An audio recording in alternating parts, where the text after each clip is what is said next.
Hello and welcome to Eat to Treat. I'm we are a nonprofit that aims to end health disparities, and as part of Eat to Treat, I do live cook along cooking demonstrations.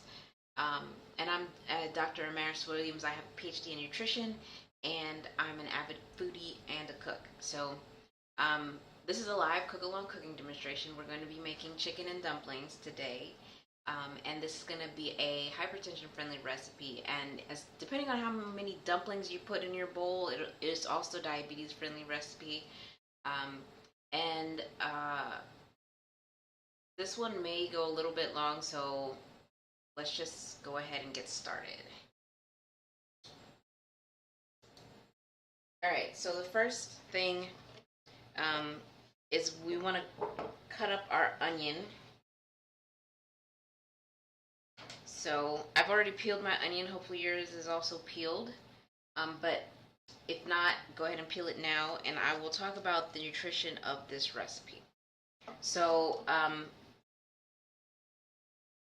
this is a customizable recipe. You can put whatever vegetables you want in there. I've got onion, carrot, and celery. Those are the base vegetables, but I'm also going to put bell pepper in mine, and I've got some mushrooms here which I may add. But I forgot to wash them before the start of the video, so probably won't add those. But you can put whatever you want, like kale, any kind of vegetable that you want to add that's a non-starchy vegetable would improve the nutrition of this recipe. Okay, so now that your onion is peeled, I'm going to cut it in half through the root and the stem. And so this is the root end, and then this is the stem end, and that's just so that we have a flat surface, so it doesn't roll around while we're cutting it. And then I want this diced, so I'm going to cut it parallel to the way that I just cut it. So this is the root up here, and then down here is the stem, and I'm going to cut it like this, going across. And I'm not going to cut it all the way through, just most of the way through. That way it's still together. So as you can see, I've got it cut like that. And now I'm going to cut it going the opposite direction.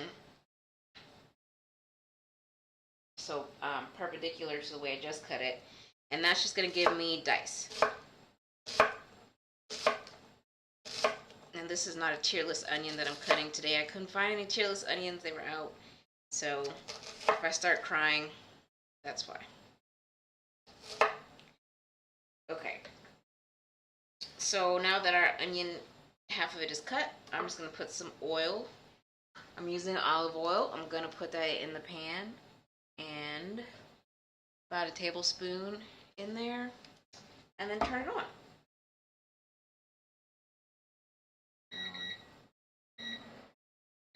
There we go. And this piece didn't get cut as small as I want it, so I'm just going to chop it real quick. And then I'm going to put the onion that I've cut in the pan.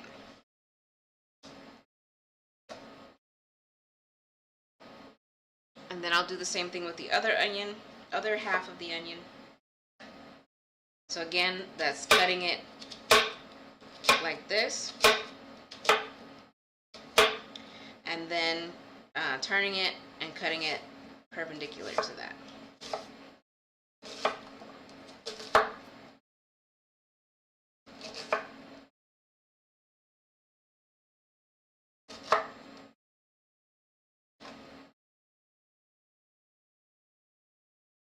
And then you don't have to cut the onion again. It's already a nice dice for you. And just put it in the pot. The next thing I'm going to cut, let's cut the celery next. I've already washed mine, and I'm using 3 ribs of celery. I'm just going to cut the tips off. And then I'm going to cut them in half lengthwise. That's just because I want small pieces of celery. I don't want big pieces of celery, but if you like celery, you don't have to do this step. But I'm just going to drag my knife through it, going the long way. And I'm also going to cut the white part off.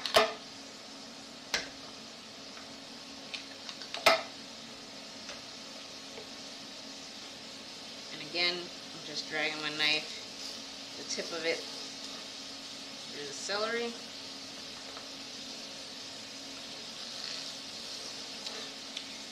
And then I'm just going to line them up and slice them.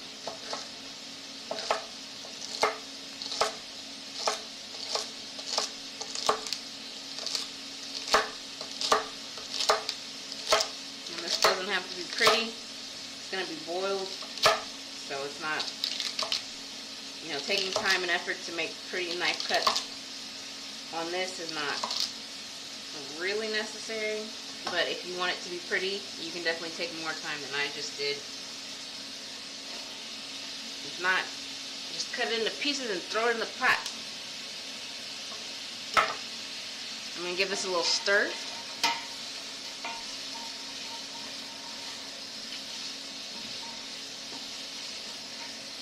Okay. Next up is the carrots. And these I'm going to peel.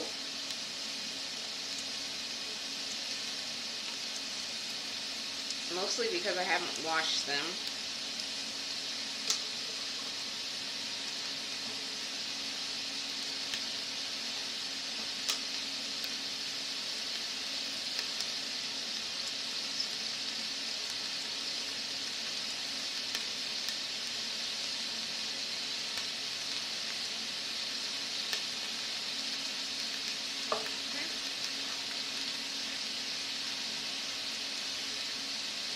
And the dumplings we're going to make today, a lot of dumpling recipes, they call for a lot of butter.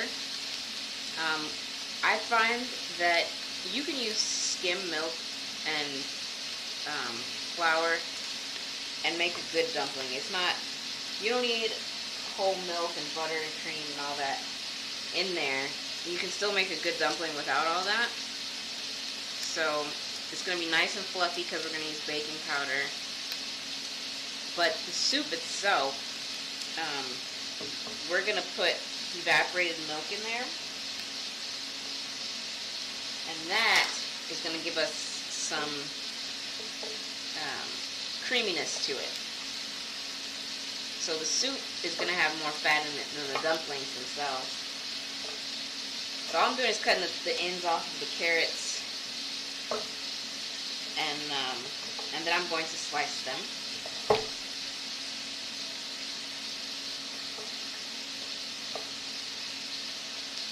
Okay, so I'm not doing anything fancy. I'm not going to cut them diagonally or anything. I'm just going down and cutting them perpendicular. I've heard this called the coin cut.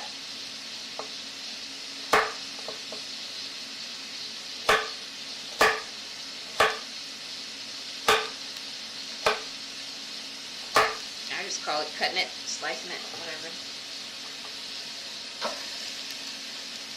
And then just toss them in the pot.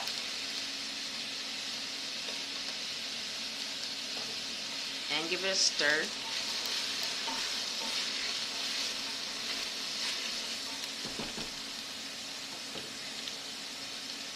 And the recipe says 3 carrots.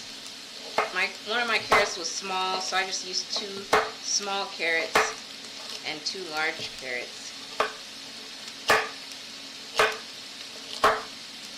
Plus I like carrots, so a little extra carrot never killed anybody that I know of. Okay. Now we're getting to the optional part, and this is, I'm going to add bell pepper to mine. This is not in the recipe on the internet, but you can add whatever vegetables you like to spice up your soup here. So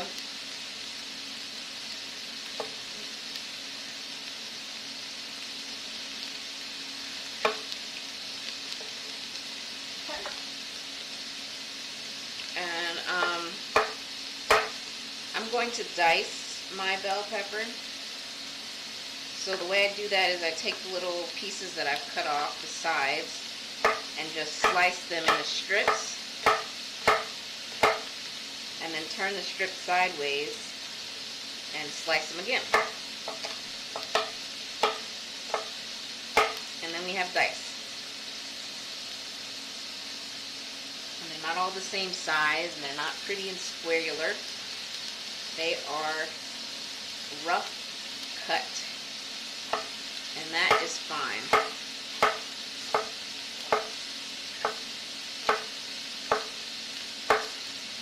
So again, you slice it, turn it, slice it.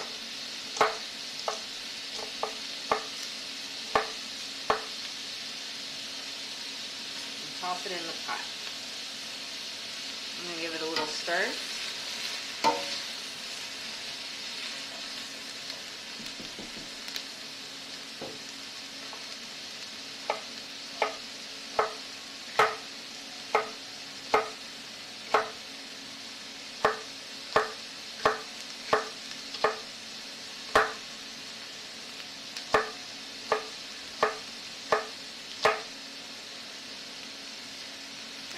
And almost done with this. And then the next step is we're going to put some garlic paste in there. So bell pepper is in.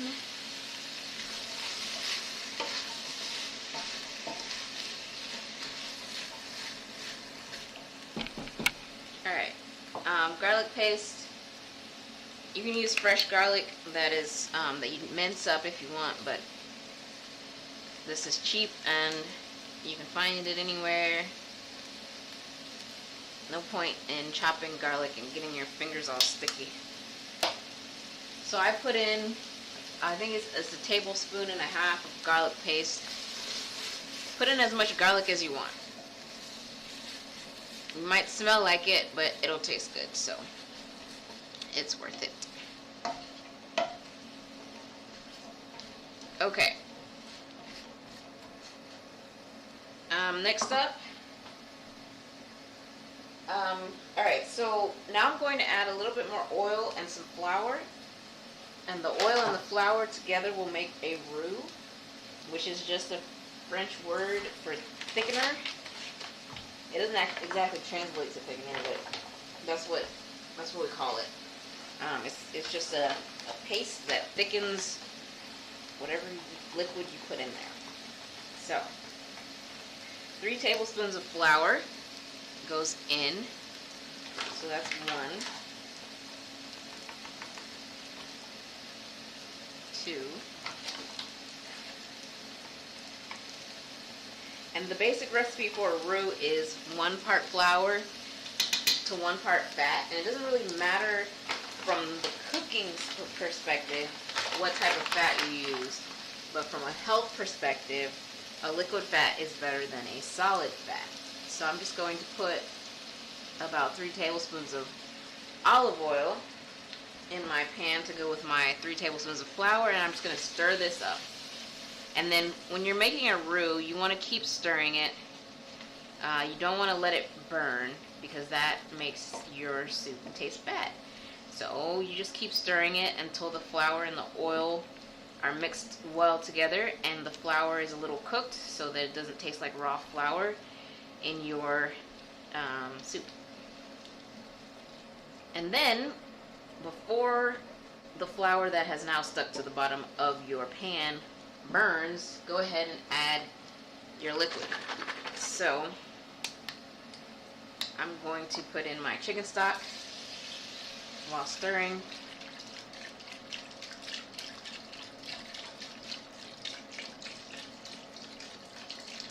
And I think I'm going to turn up my heat a little bit.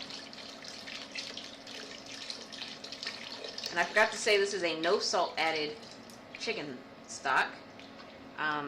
This is so that I can control exactly how much salt is in my soup.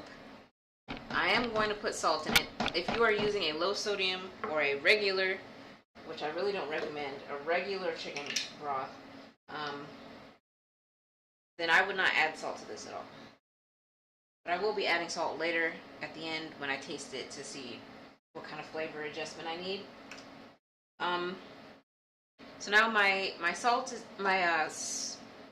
chicken broth is in the pot. So next up is some evaporated milk. This is going to give us our creaminess. This is so that you can use half and half or just regular milk in this if you want. But the evaporated milk is going to give a slightly different, richer flavor. And this is a 12-ounce can.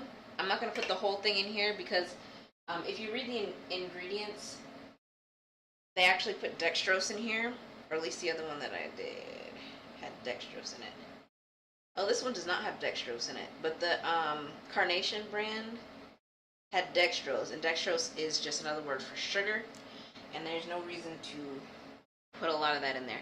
So I'm just going to put about 2/3 of this can in there. That'll be about 8 ounces. And then turn my heat up a little, stir it up,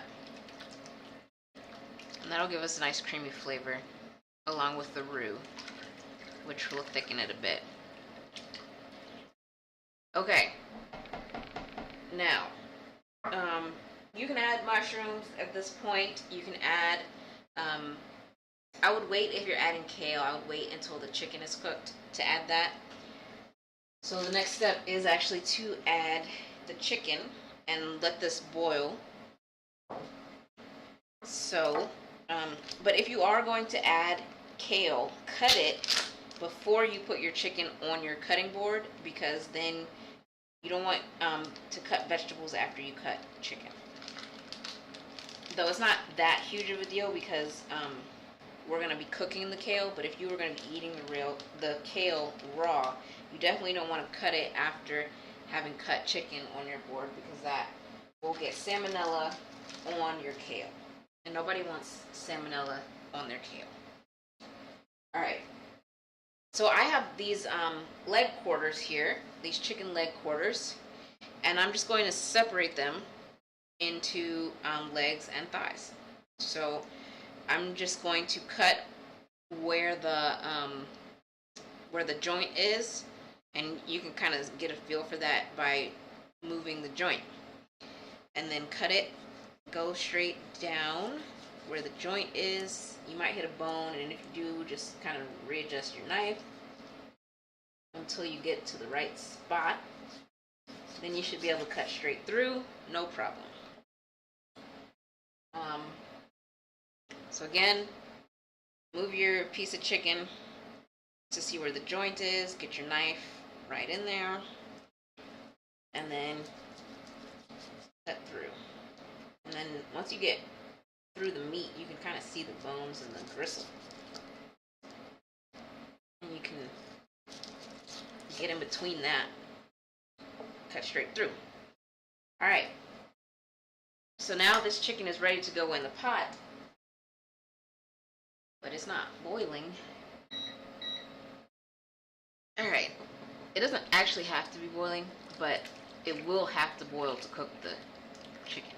So, I've turned mine up to a 7 out of 10. It should boil soon, so I'm going to go ahead and put my chicken in there. And then we can make the dumplings.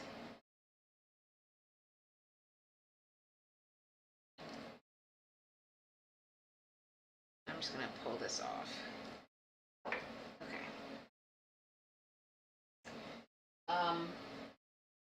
The last thing that goes in there besides the dumplings is the thyme. And that, I've just got some dried thyme here. And I just want about a teaspoon in there. So I just put it in. And then the salt, like I said, salt and pepper, you put that in at the end before you put the dumplings in. So we're going to make the dumpling mix. We're not going to put the dumplings in until after the chicken is cooked. And after we've tasted it, And after we've adjusted the seasonings, then we put the dumplings in, put the top on, and let the dumplings cook, which takes about 5-10 minutes, and then it's ready to eat. You don't want to put the dumplings in until right before you're ready to serve it. So you can make this in advance, make the dumpling batter in advance, and then right before you serve it, add the dumplings to the pot and cook it.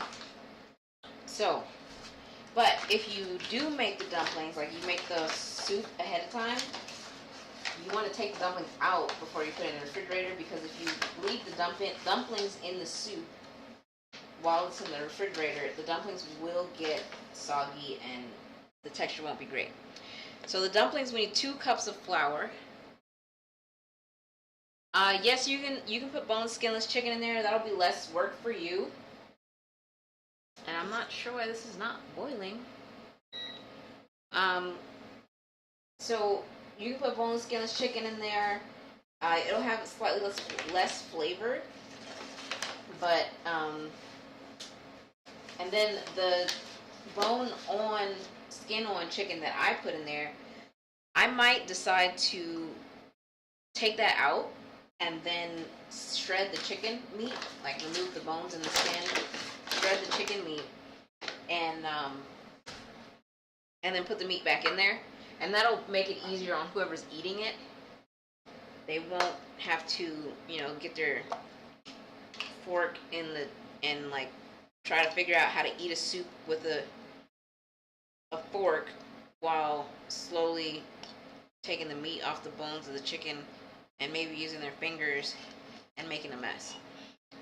So 1 tablespoon, 1.5 tablespoons of baking powder.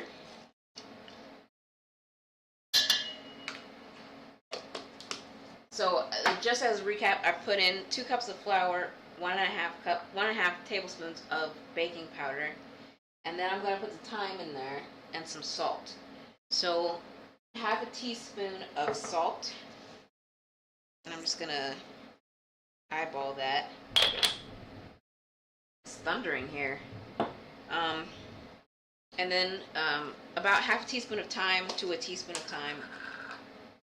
I don't know. I don't really want a strong thyme flavor in my dumplings. I think you can omit it completely and it'll still be fine. But it's personal preference. If you want thyme flavored dumplings, then go ahead and put it in there. If not, leave it out. And then just stir up your dry ingredients together, and you can add your 1 cup of milk. I'm using skim milk. That's what I have on hand.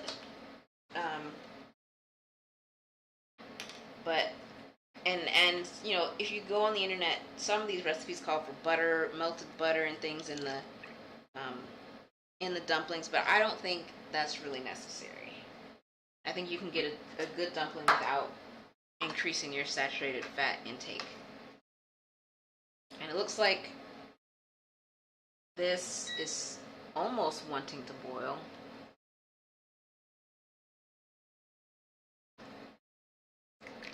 But this demo is almost over. So we're making the dumpling dough here, and again I've put in 2 cups of flour, 1.5 tablespoons of baking powder, about 1/2 teaspoon of thyme, and 1 cup of skim milk, and 1/2 teaspoon of salt.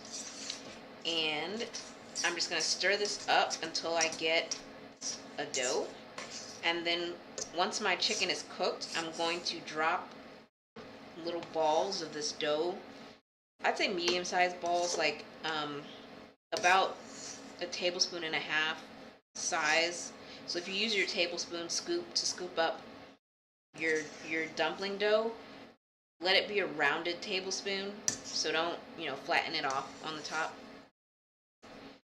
And then drop that into the soup after you have tasted it and adjusted the seasonings. And the reason why I say after is because it's harder to stir the soup after the dumplings are in there. So if you try to put salt on top of the soup and then stir it in, the dumplings are going to be in the way and you're going to have a hard time with that. Okay. All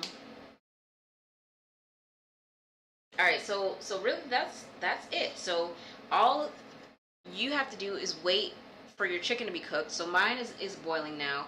So I'm starting my timer. I'm gonna boil it for 20 minutes, and that will be even for the big dark meat pieces that I've put in there that are, you know, I with the bone and the skin still on them. 20 minutes is enough to cook it through completely, and once that's in there, once that's done, I'm gonna taste it, add my salt if necessary, add some pepper if necessary. Then I'm gonna put my dumplings in there, let it cook for another 10 minutes or so, and serve it. Again, this is a whole pot, and I don't have anybody else to eat it besides me at the moment. So I'm gonna take my dumplings out after I cook them, put them in a separate container, and then put this in the fridge. What I don't eat right now, I'm gonna put it in the fridge, and that's just so that the dumplings don't get soggy. And that's how you want to store this. I have not tried freezing this. I don't think the dumplings would freeze well, but you're welcome to experiment with it and leave a comment in the comment section below if it works for you. But that's basically it. So let me just show you the size of the dumplings. So I would put about this much dough in at a time. So this is, and remember that we put baking powder in this, so the dumplings are going to expand and they're going to get nice and fluffy. And so so they're going to be bigger than whatever size ball you put in there. So just keep that in mind when you're dropping your dumpling dough into your soup. And then you can cook the dumplings with the top on, and that'll help them cook on the top, the part that's not in the water, in the soup. The other thing you can do is just use your spoon and dunk them, and just, you know, dunk them under the surface of the soup, and that'll get them nice and cooked on the top. But they'll cook through whether you put the top on or not, and whether you dunk them or not, they'll cook. So it's up to you. And that's it. Thank you for watching this. Let me change the view. So thank you for watching the video, and don't forget to subscribe and click the bell icon so you'll be notified of the next video demo, and enjoy your soup. It's gonna be delicious. So I will see you next time, and that will be August 17th. And let me forewarn you, August 17th is not going to be a live demo. I'm going to record it and then release the video on that day, because that is my brother's birthday and I won't be here. So thank you, and I'll see you live the first Saturday of September, whatever day that is. So I'll see you then. Alright, I'm going to end this.